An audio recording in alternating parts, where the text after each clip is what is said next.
ओम य आत्मदा बलदा यस्य विश्व उपासते प्रशिशम यस्य देवाः यस्य क्षायामृतम यस्य मृत्यु कस्मै देवाय हविषा विधेम। आज के वेद कथा के वैचारिक श्रृंखला में आपके समक्ष प्रस्तुत है जाकी रही भावना जैसी तभी मूरत देखी तुम तैसी।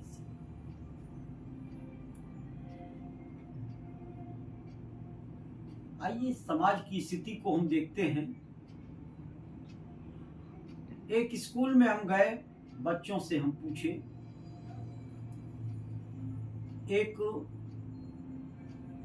मुस्लिम का बच्चा, उससे हमने पूछा कि तुम्हारे धर्म पुस्तक का क्या नाम है? तो उसने बताया कुरान।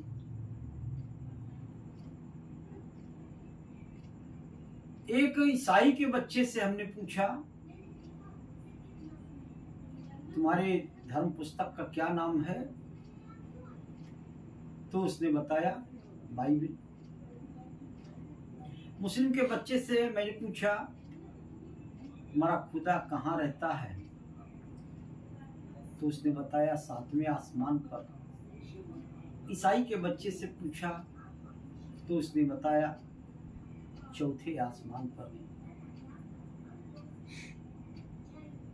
एक हिंदू के बच्चे से हमने पूछा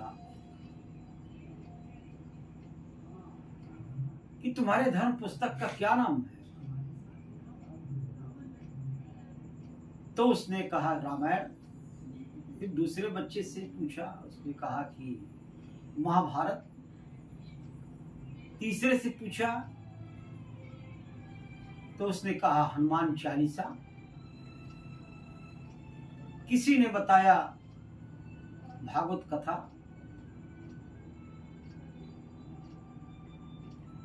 ये कैसी विडंबना है कि हमारे सनातन धर्म की हम अपने बच्चों को सही तालीम नहीं देते। हम ये क्यों नहीं बताते कि ईश्वरीय ग्रंथ वेद है, हमारा ग्रंथ पुस्तक वेद है और सबसे प्राचीनतम ग्रंथ है वेद। वेद ईश्वर की वाणी है। तो बच्चा इस पर तुनक करके कहता है जाकी रही भावना जैसी प्रभु मूरत देखी तिन तैसी। आप अपने हिसाब से बताते हैं, मेरे माता पिता अपने हिसाब से बताते हैं, आचार्य जी अपने हिसाब से बताते हैं। जो मैं सुनता हूं वो मैं जानता हूं। मैंने कहा ईश्वर तुम्हारा कहाँ है, कैसा है? तो उसने कहा कि मैं मंदिर में जाता हूं, वहीं भगवान हमको मिलते हैं। ईश्वर का क्या स्वरूप है? तो कहता है मैं वहीं सिर पटक देता हूं, ईश्वर का वही स्वरूप है। ये कितनी बड़ी लाचारी है। यह जवाब मिलता है जाकी रही भावना जैसी प्रभु मूरत देखी तिन तैसी। हम वेद की बात को अगर कहते हैं, अपने मूल ग्रंथ की बात को कहते हैं, तो ये समाज ध्यान नहीं देता कि सही क्या है, क्योंकि उसको इतना आधार में रखा गया है। ये गुलामी के समय में हमारे जो मूल ग्रंथ थे उससे हमको भटका दिया गया और तरह तरह के जो ग्रंथ दिए गए और तरह तरह की जो वैचारिक मंच आध्यात्मिक गुरुओं ने बना लिए हैं, अपनी अपनी तरफ से घेर रहे हैं। क्या दुर्दशा है इस सनातन धर्म की। जाकी रही भावना जैसी प्रभु मूरत देखी तिन तैसी। भावना के अनुकूल कोई चीज नहीं बदल सकता। हर चीज का गुण कर्म स्वभाव है। ऐसी लाचारी। कहते हैं नदिया एक घाट बहु तेरे। तुम्हारा एक लीक नहीं है, एक रास्ता नहीं है, एक पंथ नहीं है। जैसे चाहो वैसे भटक करके तुम चलते रहो और ये समझते रहो कि कहीं ना कहीं हमको रास्ता मिल ही जाएगा। इसका मतलब ईश्वर है ही नहीं। और ईश्वर है तो उसने अपना सच्चा ज्ञान तुमको दिया नहीं? दिया। वेद ईश्वरीय वाणी है, उसने दिया। वही हमारा जीवन का मर्म है। हमको हर क्षेत्र में ज्ञान वही देता है और हम उससे भटक गए हैं। तभी हम ये कहते हैं, जाकी रही भावना जैसी, प्रभु मूरत देखी तिन तैसी। हर चीज का अपना गुण कर्म स्वभाव है। भावना के अनुसार कोई गुण कर्म स्वभाव नहीं चेंज होता किसी का। आप चंदन लगाते हैं तो बड़ा शीतलता महसूस करते हैं, सुगंधित है। आप गोबर को यह कह दीजिए कि हमारी भावना यह है कि यह चंदन है, तो आपकी भावना के अनुकूल अगर कोई चीज होने लगे तो आप लगा के देखिए उस गोबर को, वो बदबू ही करेगा क्योंकि इसका गुण कर्म स्वभाव वही है। आप पत्थर को ये मान लीजिए ये ईश्वर है, ये पूजनीय है। आप जरा सा अपने सिर पे पटक के देखिए, चोट आ जाएगी, सिर फूट जाएगा, क्योंकि उसका स्वभाव कठोरपन है। हर वस्तु का अपना एक धर्म है, गुण कर्म स्वभाव है, और वो व्यवहार करेगा तो उसी के अनुकूल करेगा, विपरीत आचरण नहीं कर सकता। परमात्मा ने हर चीजों का अपना अपना एक स्वभाव बना रखा है।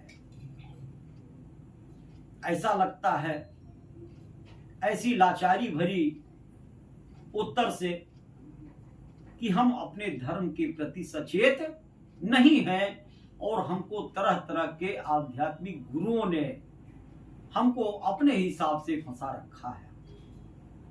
जब तक हम वैदिक ज्ञान पर नहीं आएंगे, वेद के बताए हुए रास्ते पर हम नहीं आएंगे, तब तक हमारा कल्याण नहीं है और हम ऐसे ही जवाब देते रहेंगे। वेदानुसार ईश्वर का जो स्वरूप है वो क्या है? वो निराकार है। ईश्वर सर्वशक्तिमान, न्यायकारी, दयालु, अजन्मा, अनंत, निर्विकार, अनंत, सर्वाधार, सर्वेश्वर, सर्वव्यापक, सर्वअंतर्यामी, अजर, अमर, अभय, नित्य पवित्र और सृष्टि करता है। ये ईश्वर का सच्चा स्वरूप है जो वेदानुकूल है।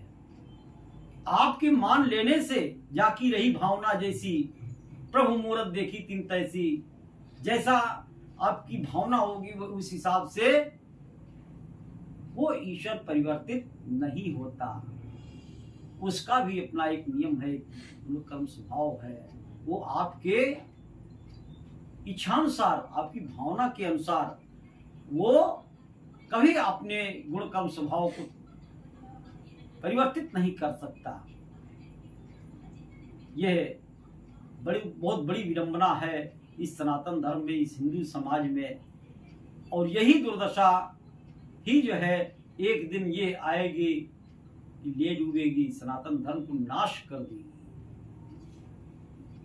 हमें वेद के बताए हुए रास्ते पर हमें चलना चाहिए, और नहीं तो इसी तरह की लाचारी भरी जो है जो बातें हैं वही आप देते रहेंगे। परम पिता परमेश्वर ने वेद के रूप में जो ईश्वर का ज्ञान दिया है, हमें उस पर चलना चाहिए। परमेश्वर का जो गुण कर्म स्वभाव है हमको उसी रूप में मानना चाहिए। प्रभु मूरत देखी तिन तैसी। अरे भाई, आप मूर्त जो है मंदिर में जाते हैं, वहां आप देखते हैं कितनी शक्लों में ईश्वर को बनाया गया है। ये किसने बनाया? वो मनुष्य ने ही बनाया। मिट्टी ईश्वर का है, कलर ईश्वर का है, लेकिन बनाने वाला कौन है? वो कारीगर है, शिल्पकार है। उससे बड़ा तो उसको बनाने वाला कौन है? कारीगर है, ईश्वर नहीं है। ईश्वर की मूर्तियां हम आप हैं, माँ बाप हैं, बूढ़े बुजुर्ग हैं, विद्वान हैं, ऋषि महात्मा हैं। ये ईश्वर की बनाई हुई मूर्तियां हैं। लेकिन जो आप मानते हैं मंदिर में जाके, वो मूर्तियां किसने बनाया? वो मूर्तियां शिल्पकार ने बनाया, मनुष्य ने बनाया। और आप जानते हैं जितनी शक्लें हैं, आप सब पर शीश झुका नहीं सकते, आप कुछ न कुछ छोड़ देंगे। यानी क्या हुआ कि आप कुछ को बड़ा, कुछ को छोटा समझते हैं।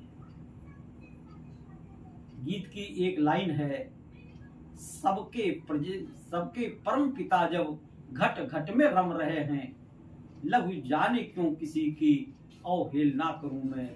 प्रभु ओम विसार किसकी आराधना करूं मैं।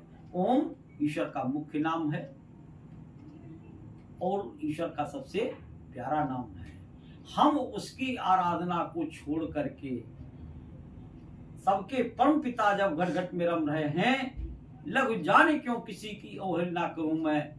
तो आप कई शक्लें आप मंदिर में बना के रखे हैं, तो कोई छोटा और कोई बड़ा होगा। लेकिन आप ध्यान करके आप उस परम पिता परमेश्वर का ध्यान कीजिए, आप गायत्री मंत्र पढ़िए, आप जो है ईश्वर के वेद मंत्रों को पढ़िए, जो ईश भजन के हैं, तो कितना आनंद आता है। उसमें हमारे ऋषि महात्मा जाते हैं गुफाओं में, कंदराओं में बैठते हैं, तो उस परम पिता परमेश्वर को ध्यान में रख के और जो है बैठ जाते हैं।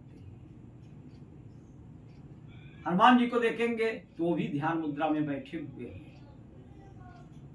सभी ऋषि महात्मा को, देवी देवताओं को देखेंगे तो वो भी ध्यान लगा के बैठते हैं। तो हम उन्हीं के शरण में जाएं जिसको हमारे देवता भी पूजते हैं, जिसको ईश्वर ने रचा, हम उसकी आराधना न करके ईश्वर की आराधना करें, जिसका मुख्य नाम ओम है। और ऐसे लाचारी भरे जो है बातें कि जाकी रही भावना जैसी, प्रभु मूरत देखी तिन तैसी। आपकी भावना के अनुकूल